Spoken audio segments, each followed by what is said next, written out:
ఆర్కేపురం చెరువులో ఆత్మహత్య చేసుకున్న మౌనిక సౌమ్య కేసులో పోలీసులు కామేష్ అనే యువకుడిని అదుపులోకి తీసుకున్నారు. అతని వేధింపుల వల్లే తమ పిల్లలు ఆత్మహత్య చేసుకున్నారని మౌనిక సౌమ్య తల్లిదండ్రులు ఆరోపిస్తున్నారు.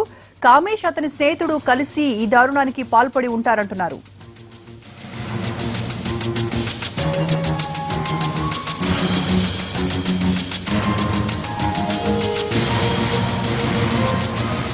దీనికి సంబంధించి మరిన్ని వివరాలు మా ప్రతినిధి రాధాకృష్ణ అడుగుదాం. రాధా, ఈ కేసులో మృతుల తల్లిదండ్రులు ఏమంటున్నారు?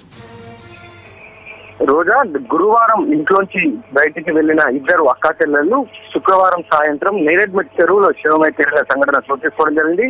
ఇందులో సూసైడ్ నోటు చాలా కీలకంగా మారింది. ఈ కేసులో సంఘటనా స్థలంలో పోలీసులకి ఒక సూసైడ్ నోట్ దొరకడం, అందులో మౌనిక అరోరా కాలేజీలో బీటెక్ థర్డ్ ఇయర్ చదువుతున్న మౌనిక తనను కామేష్ అనే వ్యక్తి వేధింపులకు గురి చేయడం ద్వారానే తాను ఆత్మహత్య చేసుకుంటానని అందులో పేర్కొనడం జరిగింది. అలాగే ఆమెకు చెల్లెలు వరుసకు చెల్లెలు అవుతున్న సౌమ్య రాజేశ్వరి, ఈ అమ్మాయి కూడా తాను మానసిక ఇబ్బందులు పడుతున్నాను అని చెప్పేసి ఆమె కూడా ఒక సూసైడ్ నోట్ రాసి ఆత్మహత్య చేసుకోవడం జరిగింది. ఈ సంఘటన పైన నేరేడ్మెట్ పోలీసులు కేసు నమోదు చేయడం జరిగింది. నిన్న సాయంత్రం మౌనిక తల్లిదండ్రులు నేరేడ్మెట్ పోలీసులకు ఒక ఫిర్యాదు చేయడం జరిగింది. అందులో కామేష్ వేధింపులే చాలా ప్రధాన కారణం కనబడుతుంది. అలాగే నాగార్జున, ఎవరైతే మౌనిక ప్రేమిస్తున్నానని సూసైడ్ నోట్ లో రాసిందో ఆ నాగార్జున అనే వ్యక్తి ప్రమేయం కూడా ఉండవచ్చని అనుమానం వ్యక్తం చేస్తూ వాళ్ళు నేరేడ్మెట్ పోలీసులకు ఒక ఫిర్యాదు చేయడం జరిగింది. ప్రస్తుతం గాంధీ మార్చురీలో మౌనిక సౌమ్య రాజేశ్వరి మృతదేహాలకు పోస్ట్ మార్టం నిర్వహిస్తున్నారు పోలీసులు.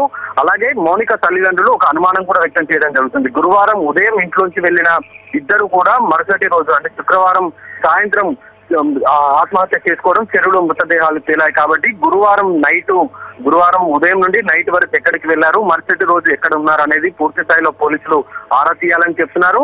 అలాగే ఇంట్లోంచి వెళ్లిన మౌనిక నేరేడ్మెట్ లో కామేష్ ని నాగార్జునని కలిసిందని కూడా వాళ్ళు ఆరోపిస్తున్నారు. ఆ సమయంలోనే ఆమెని బ్లాక్ మెయిల్ చేయడం కానీ ఆమెపై ఏదైనా అఘాయిత్యానికి కానీ పాల్పడి ఉండవచ్చు అనేది ప్రధానంగా వాళ్ళు ఆరోపిస్తున్నారు. ఈ కేసు దీనికి సంబంధించి కూడా తాము పోలీసులకు ఫిర్యాదు చేశాము, నిజాలు పోలీసుల దర్యాప్తులో వెలుగులోకి తీసుకురావాలనేది ప్రధానంగా వాళ్ళు డిమాండ్ చేస్తున్నారు. రాధా, మౌనిక సౌమ్య చదువుతున్న కాలేజ్ యాజమాన్యాన్ని కానీ వాళ్ళ స్నేహితులను కానీ పోలీసులు ఏమైనా విచారించారా? ఏమైనా విషయాలు వెలుగులోకి వచ్చాయా?